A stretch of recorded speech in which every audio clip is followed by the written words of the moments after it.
శ్రీ గణేశాయ నమః. శ్రీమాత్రే నమః.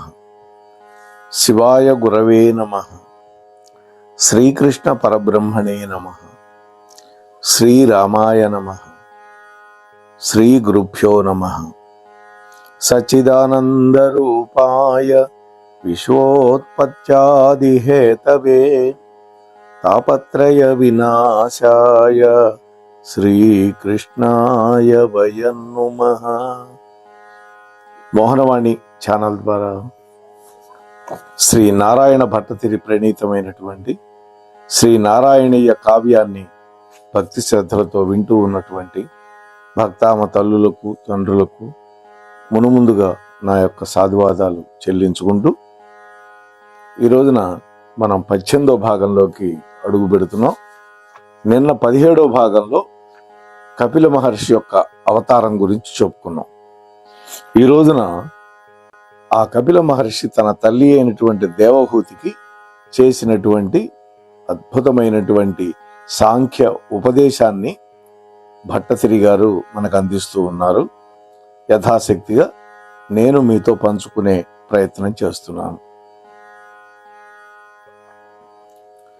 బంధమగు మనంబు గుణబంధనముబడనేని వాణియందొక నిల్చెనేని అమృతోదయమేయగు భక్తి యోగమీ బంధము ద్రించు భక్తియును భక్త సమాశ్రయ లభ్యమౌచు నీ అందము నమ్మకు తెలిపి నీ అందము అందకు అమ్మకు తెలిపి తద్దిర శ్రీ కపిలాకృతి హరి.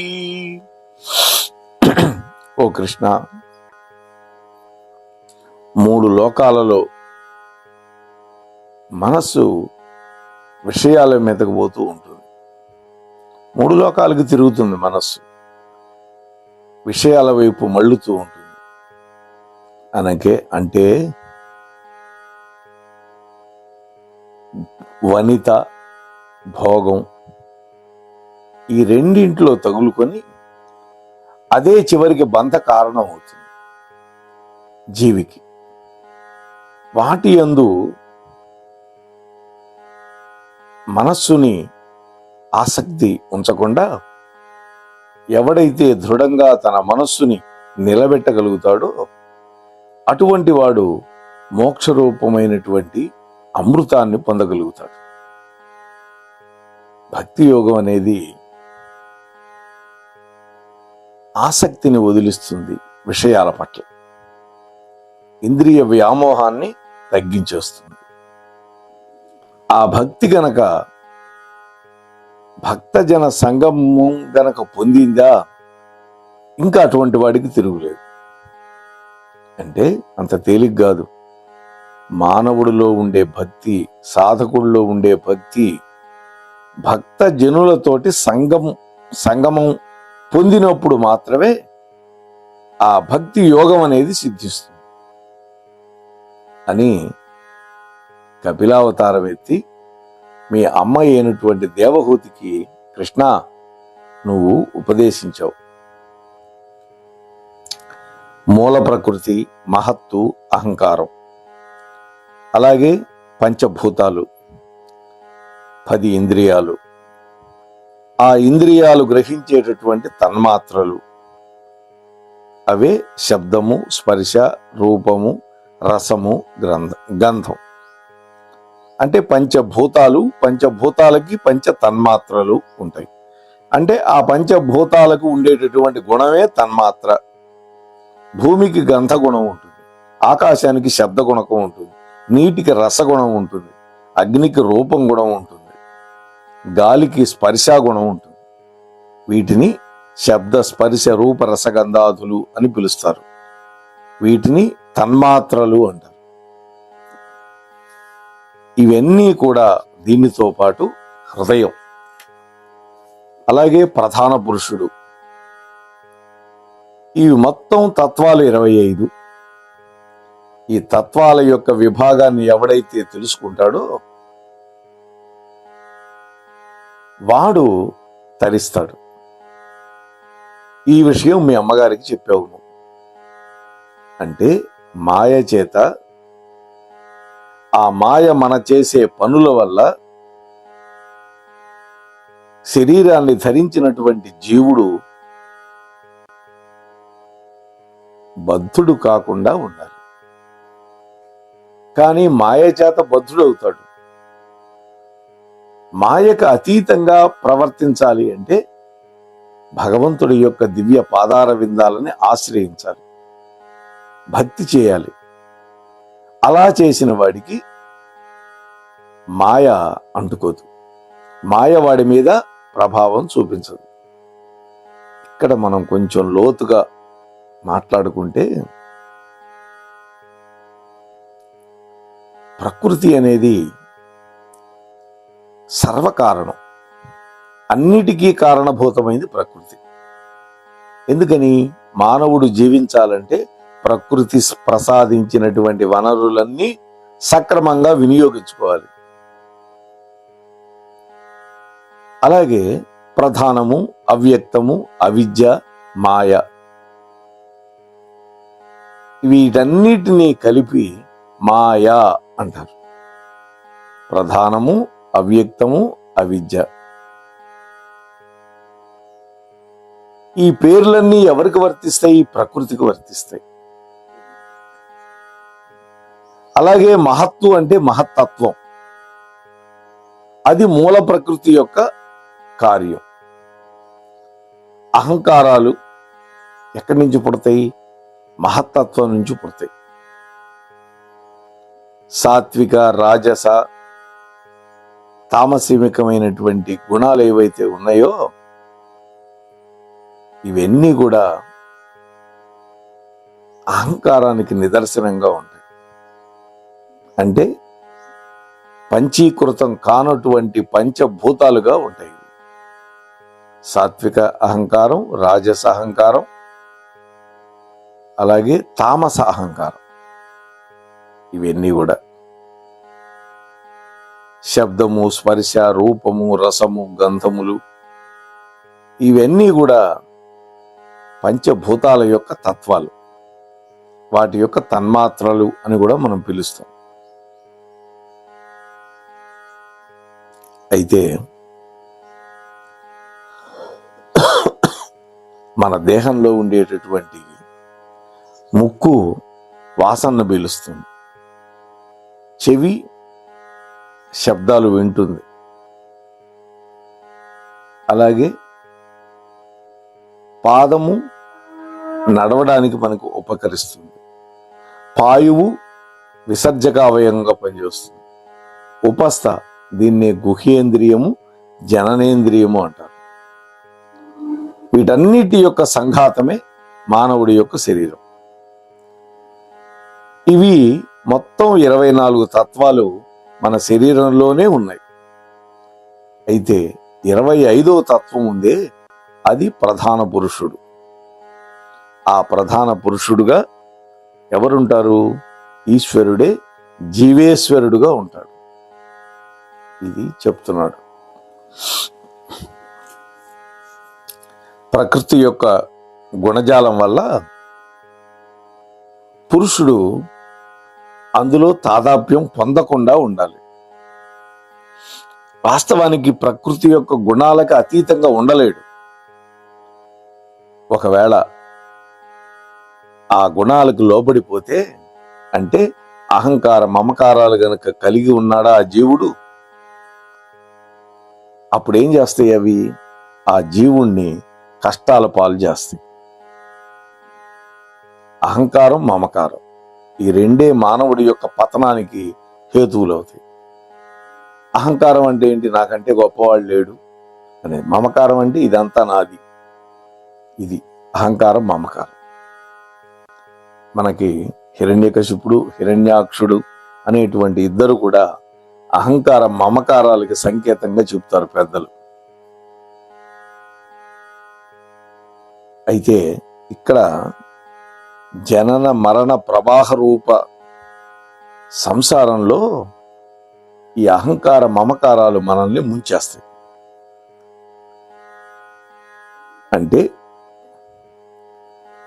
వాటిలో గనక తాదాత్మ్యం చెందామా, అహంకార మమకార. ఓం శ్రీ గణేశాయ నమః. క్షమించాలి, నిన్న రికార్డింగ్ ప్రాబ్లం వల్ల మనం 3వ పద్యంలో మాత్రమే చెప్పుకోగలిగాం. అది ఎందుకో మరి రికార్డింగ్ ఆగిపోయింది అక్కడ. అందువల్ల ఇది కూడా దీనికి సంబంధించిందే, అంటే కపిల ఉపదేశానికి సంబంధించిందిగా ఈ ఎపిసోడ్ కూడా భావించమని మిమ్మల్ని కోరుకుంటున్నాను. 4వ పద్యంతో ప్రారంభిద్దాం. స్థిరమగు ఆసనమున మదింగల ఎల్ల కలంకమీగిన గరుడ ఖగాదిరూఢుని వికస్వర దివ్య విభూషణాయుధోత్కరుని తమాల నీలతనుగంచి సమాధి నిరూఢినందు మంచరసి వచించినావు కపిలార్చక అమ్మకు దేవహూతికి. ఓ స్వామి కృష్ణ,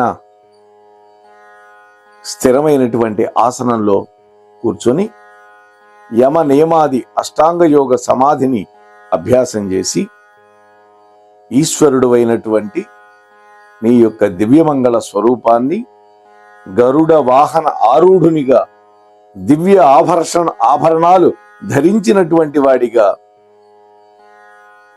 నీలమేఘశ్యాముడుగా ఉన్నటువంటి నిన్ను ధ్యానించాలి అని మీ అమ్మకి చెప్పావు. అంటే స్వామి యొక్క అద్భుతమైనటువంటి రూపాన్ని మన మనోఫలకం మీద ముద్రించుకోవాలి. అప్పుడు మాత్రమే మన యొక్క ధ్యానం నిలబడుతుంది. స్వామి ఎలా ఉంటాడు? నీలమేఘశ్యాముడుగా ఉంటాడు. అలాగే గరుడ వాహనాన్ని ఎక్కి వస్తాడు స్వామి. అలాగే దివ్యమైనటువంటి ఆభూషణాలన్నీ ధరించి ఉంటాడు. అలాగే నీల వర్ణంలో ఉంటాడు స్వామి, పట్టు పీతాంబరాన్ని ధరించి ఉంటాడు అని ఇక్కడ ఆ స్వరూపాన్ని గనక మనస్సులో పెట్టుకొని సాధకుడు గనక ధ్యానిస్తే వాడు ఆత్మ సాక్షాత్కారం పొందుతాడు. గుణగణముల్ మదీయములు అకుంఠిత లీలలు వించు పాడుచు క్షణమెడబాటులేని మదిచారు సుపర్వ సరిత్ప్రవాహ ధోరణియగు భక్తి పుట్టును కరమ్మది మృత్యు భయంబు నెట్ట కారణమని తెలిపినావు గదరా కపిలాకృతి దేవహూతికిన్. ఓ కృష్ణ, కపిల మహర్షి యొక్క రూపంలో మీ అమ్మకి తన యొక్క కళ్యాణ గుణాలని, భక్త వాత్సల్యాది శుభ లక్షణాలని, నా అవతార లీలలని పాడుకుంటూ ఆడుకుంటూ వింటూ 9 రకాలైనటువంటి భక్తి సాధనలతోటి ఎవడైతే ఉంటాడో అటువంటి వాడిలో పరమభక్తి ఉదయిస్తుంది అన్నాడు. పరమభక్తి అంటే సాధ్య భక్తి. అంటే 9 రకాల భక్తి మార్గాలు ఉన్నాయి. శ్రవణము, కీర్తనము, అలాగే పాదసేవనము, పూజ, వందనము, ఆత్మనివేదనము, ఇలాంటివి 9 భక్తి మార్గాలని ప్రహ్లాదుడు చెప్పాడు ప్రహ్లాదోపాఖ్యానంలో తండ్రితోటి. వీటిల్లో కనీసం కలియుగంలో మనం మొదటి 2 పట్టుకుంటే చాలన్నారు. అంటే శ్రవణము, కీర్తనము. ఇప్పుడు మీరందరు చేస్తుంది శ్రవణం అయితే చెప్పేవాడు చేసేది కీర్తనం. అంటే భగవంతుడి యొక్క దివ్యమైనటువంటి భవ్యమైనటువంటి కథలని, లీలలని ఒకడు కీర్తిస్తూ ఉంటే మరికొంతమంది వింటూ ఉంటారు. ఈ కీర్తన చేయటానికి వినటానికి మరీ సులభం. కీర్తన చేయటం అంటే అధ్యయనం చేసి మీకు చెప్పాలి. కానీ వినటానికి బాధ లేదుగా. అది చాలా తేలికైనటువంటి ప్రక్రియే కదా. అలాంటి గనక పని చేస్తే అది పరమభక్తి అవుతుంది. ఆ పరమభక్తికి సోపానం ఏమిటి అంటే నవవిధ భక్తి మార్గాలు అంటున్నాడు. దాన్ని అవలంబిస్తే అప్పుడు పరమాత్మని చేరుకోవటానికి అవకాశం కలుగుతుంది.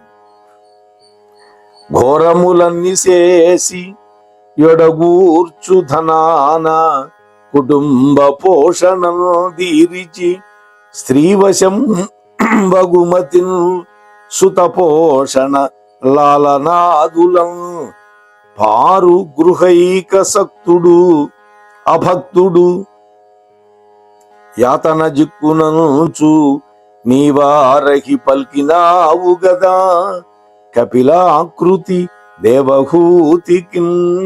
కపిలాకృతి దేవహూతికిన్ అంటున్నాడు మొగటం. అంటే కపిలుడి యొక్క అవతారంలో నీ తల్లి అయినటువంటి దేవహూతికి చెప్తున్నావు. ఏం చెప్పావు? ఇంకా పరహింస చేసి దొంగతనాలు చేసి సంపాదించినటువంటి ధనంతో కుటుంబ పోషణ చేస్తూ స్త్రీలకు వశుడై భార్య పిల్లల యొక్క పోషణ చేస్తూ వాళ్ళ ఆలనా పాలన చూసుకుంటూ పరుగులెత్తి గృహవ్రతుడై అంటే గృహం పట్ల ఆసక్తి కలిగిన వాడై అభక్తుడిగా ఉండేటటువంటి వాడు అనేకమైనటువంటి ఆపదలను పొందుతాడు అంటున్నాడు ఇక్కడ. ఈ విషయాలు మీ తల్లి అయినటువంటి దేవహూతికి కపిలుడుగా అవతరించి చెప్పావు. ఇక్కడ నరకం కష్టాలు పడటం అంటే ఇహలోకంలో పడే కష్టాలు వేరు, మరణించిన తర్వాత నరకంలో పెట్టేటటువంటి శిక్షల వల్ల కలిగే కష్టం వేరు. ఇది పెద్దలు చెబుతారు. కలికి అసహ్య గర్భన రకమున గాసిలి పూర్వ సంస్కృతిని చొలిచి ప్రసూతి వేళ నది పోయిన బొక్కుచు శైశవాద్యవస్థల నిటో దాటియన్ మరల దారుణ యవ్వన మోహమందు మూర్ఛిలు నరుడంచు తెల్పితివి శ్రీ కపిలాకృతి దేవహూతికి. తల్లి గర్భం అనేది ఒక భయంకరమైనటువంటి నరక కోపం లాంటిది. చీకటి గది, తోలుతో తయారు చేసినటువంటి చీకటి గది తల్లి యొక్క గర్భం. అందులో జీవుడు ఉండి పిండ రూపంలో ఆ తర్వాత కరచరణాదులతోటి ఒక శిశువు రూపాన్ని ధరించి తల్లి తినేటటువంటి పులుపు, కారము, చేదు, వేడి, చల్లటి పదార్థాల చేత బాధపడుతూ ఆ కడుపులో తాను విడిచిపెట్టినటువంటి మలమూత్రాల మధ్య తానే ఉంటూ అక్కడ తయారైనటువంటి సూక్ష్మమైన క్రిముల చేత కొట్టబడుతూ ఆ దుఃఖ నివారణకి దారి కనిపించక బుద్ధి వచ్చి పూర్వజన్మ స్మృతి కలిగి, ఇవంతా 7వ మాసంలో జరుగుతుంది. పూర్వజన్మ స్మృతి కలుగుతుంది 7వ మాసంలో, అయినా కూడా చేసేది ఏమీ లేక చివరికి 9వ మాసం నిండిన తర్వాత ప్రసూతి వాయువుల చేత వెలికి నెట్టబడి ఆ యోని మార్గం ఇరుగ్గా ఉంటుంది. ఆ ఇరుకైనటువంటి యోని యొక్క రంధ్రంలో నుంచి అనేక కష్టాలు పడి బయటికి రావాల్సి వస్తుంది. అదే ఇవాళ హాస్పిటల్లో జననాలు. శిరస్సు కనిపిస్తుంది బయటికి, కానీ మిగతా శరీరం బయటికి రాదు. అల్లాడిపోతుంటుంది ఆ తల్లి. అప్పుడు ఆ డాక్టర్లు ఫోర్సెప్స్ అని ఒక పరికరంతో ఆ తలకాయను పట్టుకొని బయటికి లాగుతారు. ఎంత కష్టమో చూడండి. తల్లి నరకం పడుతుంది, బిడ్డ కూడా అంత యాతన పడతాడు బయటికి రావటానికి. అనేక జన్మలలో తాను సంపాదించుకున్నటువంటి పుణ్య పాపాలు అన్నీ కడుపులో ఉన్నప్పుడు తెలుస్తాయి. కానీ ప్రసూతి వాయువుల చేత నెట్టబడి భూమి మీద పడిన తర్వాత అవన్నీ మర్చిపోతాడు. చూశారా? ఆ తర్వాత బాల్యావస్థలన్నీ గడపాలి. తాను ఏది నోట్లో పెట్టుకుంటాడో తనకే తెలియదు. 6 నెలలు వస్తుంది, పాకాడుతూ ఉంటాడు, ఏది కనిపిస్తే అది నోట్లో పెట్టుకుంటాడు. చివరికి తాను విసర్జించిన మలాన్ని కూడా నోట్లో పెట్టుకుంటాడు తెలియక. ఆ తరువాత యవ్వనం వచ్చిన తర్వాత స్త్రీ వ్యామోహంలో పడి నరుడు నిషిద్ధ కర్మలన్నీ ఆచరిస్తూ ఉంటాడు. అమ్మా, ఇది జీవుడు చేసేటటువంటి పని అని చెబుతూ ఉన్నాడు వాళ్ళ అమ్మకి. సురపితృకోటి కొల్చెడు విశుద్ధులు దక్షిణయానమందు ఉందురు ఫలకాంక్ష సేయక నను గురి చేసి సమస్త కర్మముల్ నెరపిన పుణ్యులు ఏగుదురు నిర్మలము ఉత్తరయానమంచు నీవర శివజించినావు గదవే కపిలార్భక దేవహూతికి. ఓ తండ్రి కృష్ణ, భగవంతుడి యొక్క పూజ పట్ల, భగవంతుడి యొక్క ఆరాధన పట్ల విముఖుడైపోయి ఇతర దేవతలని, పితృదేవతలని ఫలాకాంక్ష వల్ల కొలిచేటటువంటి వాడు స్వధర్మ ఆచరణ పరుడుగా ఉంటాడు. అంటే తన స్వధర్మాన్ని ఆచరించేవాడుగా ఉంటాడు. కాకపోతే వాడు భగవద్ధర్మానికి విముఖుడుగా ఉంటాడు. కానీ ఇతర దేవతలని ఆరాధిస్తాడు, పితృదేవతలని ఆరాధిస్తాడు. ఎందుకని? వాళ్ళని ఆరాధిస్తే తనకు తన మనస్సులో కోరుకున్నటువంటి కోరికలన్నీ తీరుస్తారు అనేటువంటి ఉద్దేశ్యంతో. అటువంటి వాడు మరణించిన తర్వాత దక్షిణయానంలో ధూమము మొదలైనవన్నీ భయంకరంగా ఉండే మార్గంలో వెళతాడు. అయితే భగవంతుడి యందే స్వధర్మ కర్మ సమర్పణం చేసినటువంటి పుణ్యాత్ముడు ఉత్తరాయణ మార్గంలో, అర్చిరాది మార్గంలో వెళతాడు అని మీ తల్లిగారికి చెప్పావు. ఇక్కడ కొంచెం మనం వ్యాఖ్యానించుకోవాలి. కేవలము కామ్యకర్మలు మాత్రము చేసేటటువంటి జీవుడు ప్రారబ్ధ భోగమైనటువంటి తర్వాత, అంటే ప్రారబ్ధం ఎంత ఉందో అంత భోగాలు అనుభవించిన తర్వాత, ప్రాణాలు విడిచిపెట్టిన తర్వాత లింగ శరీరంతో ఇంద్రియాల ద్వారా బయటికి వెళ్ళిపోతుంది ప్రాణం. అంటే 5 ఇంద్రియాలు ఉన్నాయి కదా, ఈ 5 ఇంద్రియాలు ఏదో ఒక ఇంద్రియం ద్వారా ప్రాణం బయటికి వెళ్ళిపోతుంది. వాడిని ధూమాభిమాని అనేటువంటి ఒక దేవత రాత్రి అనేటువంటి అభిమానం కలిగినటువంటి మరొక దేవత చేతికి అందిస్తారు. ఈ విధంగా ప్రాణం విడిచిపెట్టేవాడిని. అంటే కేవలం కామ్యకర్మలు ఆచరించేటటువంటి వాడు. ఆ దేవత ఏం చేస్తుంది? ఈ జీవుణ్ణి కృష్ణపక్ష అభిమాన దేవతకి ఇస్తుంది. ఆమె ఏం చేస్తుంది? దక్షిణాయనంలో ఉండేటటువంటి 6 మాసాలకి అధిష్టాన దైవానికి అందిస్తుంది. ఆమె ఏం చేస్తుంది? ఆ జీవుణ్ణి పితృలోక మార్గంలో ఆకాశంలో చంద్రుడిలో తీసుకువెళ్ళి చేరుస్తుంది. అక్కడ ఆ జీవుడు చేసినటువంటి పుణ్య ఫలంగా వచ్చినటువంటి సుఖాలన్నీ అనుభవించి, ఎప్పుడైతే ఆ పుణ్యం కరిగిపోతుందో, క్షీణే పుణ్యే మర్త్యలోకం విశంతి అని కదా కృష్ణ పరమాత్మ భగవద్గీతలో చెప్పాడు. ఆ పుణ్యం అయిపోయిన తర్వాత తిరిగి భూమి మీద ఆకాశ మార్గంలో వాయు ధూమ మేఘ వర్ష క్రమంలో ఔషధి ప్రస్థమైనటువంటి మొక్కలలో నుంచి పడతాడు. చూశారా? వాటిలో చేరతాడు వచ్చి భూలోకంలో. ఆ ఔషధుల నుండి అన్న రూపంలో మళ్ళీ పురుషుడి యొక్క రేతస్సులోకి ప్రవేశించి అక్కడి నుంచి స్త్రీ యొక్క యోని మార్గం ద్వారా గర్భంలోకి వెళ్ళి అక్కడ అండంతో కలిసి ఆ వీర్యం శరీరధారణి అవుతాడు. అయితే పుణ్య పాప శేషం వల్ల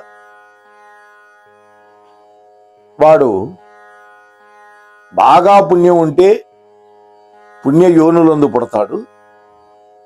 ఎక్కువ పాపం గనక వాడికి ఇంకా మిగిలి ఉంటే వాడు పాపయోనుల్లో పుడతాడు.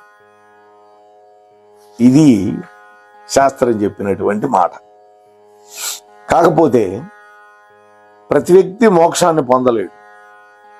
మోక్షాన్ని పొందలేడు కాబట్టి ఏం చేయాలి మరి అన్నప్పుడు, మోక్షాన్ని పొందటానికి సాధన మానవ జన్మలలో మాత్రమే సాధ్యమవుతుంది. వేరే జన్మల వాళ్ళకి మోక్షం పొందటానికి అవకాశమే లేదు. సాధన చేయాలి. నీ చేసిన ఉపదేశము గ్రహించి అనగా బ్రహ్మవస్తు తత్వమును తత్ప్రాప్తి సాధన మెరింగి మీ అమ్మ నీవు యోగి మండలితో ఏగిన తరువాత భక్తి యోగ పరిష్కృత భావనా సంపత్తితో ముక్తి నందెను. లోకానుగ్రహమునకై నీవు ఈశాన్య దిశనున్నావు. ఆహా! ఎప్పుడైతే ఈ విధంగా బోధ చేశాడో కపిల మహర్షి తన యొక్క తల్లి దేవహూతికి ఆ ఉపదేశాన్ని బాగా గ్రహించింది. ఆమె బ్రహ్మవస్తు తత్వాన్ని, తత్ప్రాప్తి సాధనని బాగా తెలుసుకుంది. ఆ తరువాత నువ్వు యోగి మండలితో కలిసి వెళ్ళిపోయావు.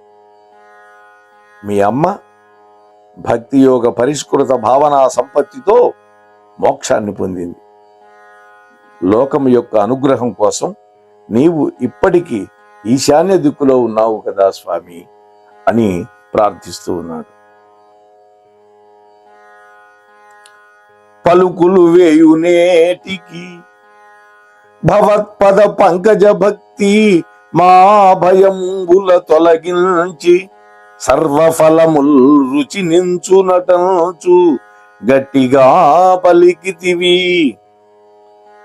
ఈవ మా సకల బాధలు చించి నిను గురించి నిర్మలమగు భక్తి నించగదరా గురువాయుపురీ మనోహరా. ఓ గురువాయూరు పట్టణంలో వెలిసి సుందరమైన ఆకారం ధరించినటువంటి ఓ కృష్ణ, ఇంకా 1000 మాటలు అనవసరం. నీ పాద భక్తి సకల భయహార్తి. అంటే నీ పాదాల పట్ల ఎవడైతే భక్తి చేస్తాడో వాడికి సమస్త భయాలు తొలగిపోతాయి. అలాగే వాడి మనస్సులో సంకల్పించినటువంటి సర్వ కోరికలు కూడా తీరిపోతాయి. ఈ విషయాన్ని నువ్వు గట్టిగా చెప్పావు. నేను నమ్ముతున్నాను స్వామి. కాబట్టి నా శరీరానికి సంక్రమించినటువంటి ఈ భయంకరమైనటువంటి రోగాన్ని కూడా పోగొట్టి నీ యందు భక్తిని కుదురుకునేటట్టుగా చేయి స్వామి అంటున్నాడు. అంటే ఒక వ్యక్తి రోగాన్ని పోగొట్టుకుంటే తప్ప, ఆ బాధ నుంచి నివృత్తి పొందితే తప్ప భగవంతుడి పట్ల తన యొక్క ప్రేమను చూపించలేడు, భగవంతుడి పట్ల భక్తిని కూడా చేయలేడు. అందుకని నా యొక్క శరీరానికి వచ్చినటువంటి వ్యాధిని పోగొట్టు. కాబట్టి ఓ స్వామి, నీ పాదాల చెంత ఎవడైతే భక్తి చేయగలుగుతాడో అటువంటి వాడికి సాధ్యం కానటువంటి పని ఈ లోకంలో లేనే లేదు. అందువల్ల నేను నిన్ను ప్రార్థిస్తున్నాను స్వామి, నన్ను అనుగ్రహించు అని భట్టతిరి గారు ప్రార్థిస్తున్నాడు. మనం కూడా ఆ దివ్యమైనటువంటి భవ్యమైనటువంటి మంగళ స్వరూపాన్ని మనం మనోఫలకం మీద కూడా ముద్రించుకొని ఆ స్వామిని మనం కూడా ధ్యానిస్తే మనం కూడా భవలోక ఈ భవ రోగాల నుంచి విముక్తి పొంది శాశ్వతమైనటువంటి ఆ వైకుంఠ ధామానికి చేరేటటువంటి అవకాశం మనకు కూడా దొరుకుతుంది అని మీతో మనవి చేసుకుంటూ, ఈ ఛానల్కి ఇంకా సబ్స్క్రైబ్ చేయకపోతే దయచేసి వెంటనే చేసుకోండి అని మీతో మనవి చేసుకుంటూ ముగిస్తున్నాను. స్వస్తి సర్వేషాం. మోహనవాణి తెలుగు పాడ్కాస్ట్ వింటున్న శ్రోతలందరికీ హృదయపూర్వక ధన్యవాదాలు. వినండి, వినిపించండి, వింటూనే ఉండండి. మోహనవాణి తెలుగు పాడ్కాస్ట్ మీరు వింటున్నారు. మోహనవాణి. మన మోహనవాణి కార్యక్రమాలు మీకు నచ్చినట్లయితే వెంటనే ఒక లైక్ చేయండి, అలాగే కామెంట్ చేయండి, ఎక్కువ మందికి షేర్ చేయండి. సబ్స్క్రైబ్ చేసుకోకపోతే వెంటనే మన ఛానల్కి ఇప్పుడే సబ్స్క్రైబ్ చేసుకోండి. ధన్యవాదాలు.